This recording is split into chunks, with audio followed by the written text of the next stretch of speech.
Ketika Maurizio Zamparini meninggal dunia pada tahun 2022, Paulo Dybala mengirimkan pesan penghormatan terakhir yang menyentuh hati. Dia mengenang masa di mana Zamparini menerimanya dengan hangat saat pertama kali tiba di Italia, lalu merawatnya seperti anak sendiri. Zamparini adalah ayah sepak bola bagi Dybala muda, dan dari tangannya, Dybala menemukan pijakan pertamanya menuju panggung besar Serie A. Namun di balik memori Dybala yang mengharukan, Zamparini memiliki warisan lain bagi sepak bola Italia yang membuat namanya dilihat dengan cara berbeda. Salah satu yang paling fenomenal sekaligus kontroversial adalah kisah tentang musim yang kacau dan gila di Palermo ketika Zamparini memecat 7 pelatih hanya dalam 1 tahun.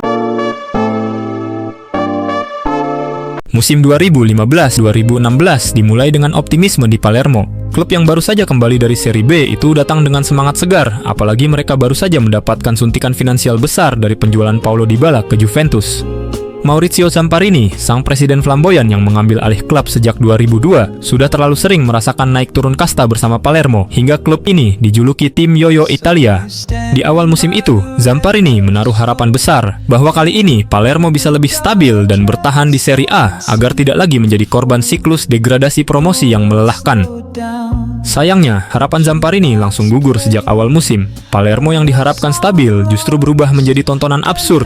Dalam 1 tahun kalender, klub ini mencatat rekor gila. 7 kali pergantian pelatih. Bukan sekali, bukan 2 kali, tapi 7 kali. Kursi kepelatihan di Stadio Renzo Barbera seakan menjadi pintu putar. Siapapun yang duduk, cepat atau lambat, akan disingkirkan oleh Maurizio Zamparini. Dan semuanya bermula pada November 2015 ketika Giuseppe Iacchini, pelatih yang bawa Palermo promosi ke Serie A, menjadi korban pertama. Pemecatan Giuseppe Iacchini sebenarnya lebih mencerminkan sifat impulsif Zamparini ketimbang performa tim. Hingga November 2015, Palermo memang tak tampil stabil, tetapi mereka juga tidak sepenuhnya terpuruk. Dari 12 laga awal Serie A, Iacchini mencatat 5 kemenangan, 1 imbang, dan 6 kekalahan. Posisi Palermo saat itu masih di papan tengah, aman dari zona degradasi. Namun bagi Zamparini, 6 kekalahan sudah cukup sebagai alasan untuk menekan tombol reset. Sebagaimana kesabaran bukanlah kosakata yang ada dalam kamusnya. Sebagai pengganti, Zamparini menunjuk Davide Ballardini. Pelatih berpengalaman ini diharapkan membawa stabilitas. Ballardini dikenal punya rekam jejak menyelamatkan tim dari jurang degradasi, sesuatu yang tampaknya sangat dibutuhkan Palermo. Namun, bahkan sebelum ia benar-benar mengubah situasi, dinamika pelik dengan para pemain dan intervensi presiden membuat posisinya jauh dari aman. Meski sempat memberikan kemenangan penting di awal masa jabatannya, hubungannya dengan ruang ganti Palermo hancur berantakan.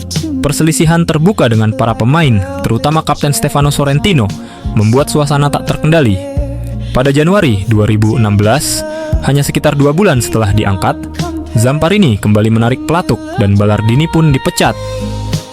Pengganti berikutnya adalah Fabio Viviani yang merupakan mantan asisten pelatih. Ia ditunjuk sebagai caretaker, tetapi hanya bertahan dalam hitungan hari. Zamparini merasa Viviani terlalu lemah untuk menghadapi krisis. Lantas, Guillermo Barros Schelotto ditunjuk sebagai pelatih baru. Schelotto datang dengan nama besar dan aura segar dari Amerika Selatan. Hanya saja, lagi-lagi sial bagi Palermo. Masalah administratif membuatnya tidak bisa mendapatkan lisensi UEFA untuk resmi melatih. Akhirnya, Palermo pun terjebak dalam situasi tanggung. Mereka punya pelatih tetapi tidak bisa pimpin tim di lapangan. Karena Schelotto tidak punya lisensi UEFA, Palermo mengangkat Giovanni Tedesco sebagai pelatih resmi di atas kertas. Tedesco yang merupakan mantan pemain Palermo hanya berfungsi sebagai figur administratif, sementara instruksi nyata tetap datang dari Schelotto. Situasi ini benar-benar aneh. Satu tim dipimpin 2 pelatih, yang satu karismatik tapi ilegal, yang satu sah tapi nyaris tak punya kuasa. Tak heran, hasil di lapangan pun tetap berantakan. Kekacauan ini kembali membuat Zamparini cepat kehilangan kesabaran. Beberapa minggu kemudian, Tedesco disingkirkan. Sebagai gantinya, ia menunjuk Giovanni Bossi. Sementara itu, Guillermo Barros Schelotto akhirnya angkat kaki. Nasib Giovanni Bossi boleh dibilang yang paling apes dari semuanya. Dia ditunjuk pada 10 Februari, namun dipecat pada 15 Februari. Pria tersebut hanya sempat memimpin 1 pertandingan sebelum Zamparini memanggil kembali Giuseppe Iacchini. Era kepelatihan Iacchini jilid 2 pada musim itu berlangsung saat Palermo mulai panik melihat posisi di klasemen.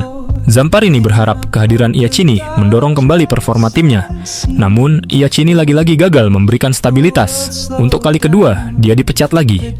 Di tengah krisis dan bayangan degradasi, masuklah Walter Novellino pada Maret 2016. Dia adalah seorang pelatih kawakan dengan pengalaman panjang di Serie A. Nama besar ini seharusnya bisa memberi ketenangan, tapi kenyataannya, Novellino pun tak mampu menghentikan laju buruk Palermo. Kekalahan demi kekalahan tetap datang, dan para pemain kehilangan arah. Maka, seperti deja vu, Zamparini kembali membuat langkah mengejutkan dan Novellino jadi korban.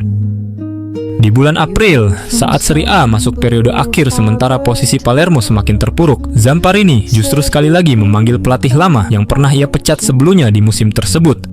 Kali ini, Davide Ballardini. Ketika Ballardini naik kembali ke kursi pelatih, hubungannya dengan para pemain malah bergejolak. Ketegangan itu sangat jelas, di mana ada satu momen ia menolak ikut selebrasi kemenangan karena merasa dikhianati. Namun, di tengah konflik itu, Ballardini tetap fokus pada satu misi, yakni menyelamatkan Palermo dari degradasi. Dan secara dramatis, ia berhasil. Pada pekan terakhir, Palermo mengalahkan Hellas Verona 3-2 dan bertahan di Serie A hanya dengan selisih 1 poin dari zona degradasi.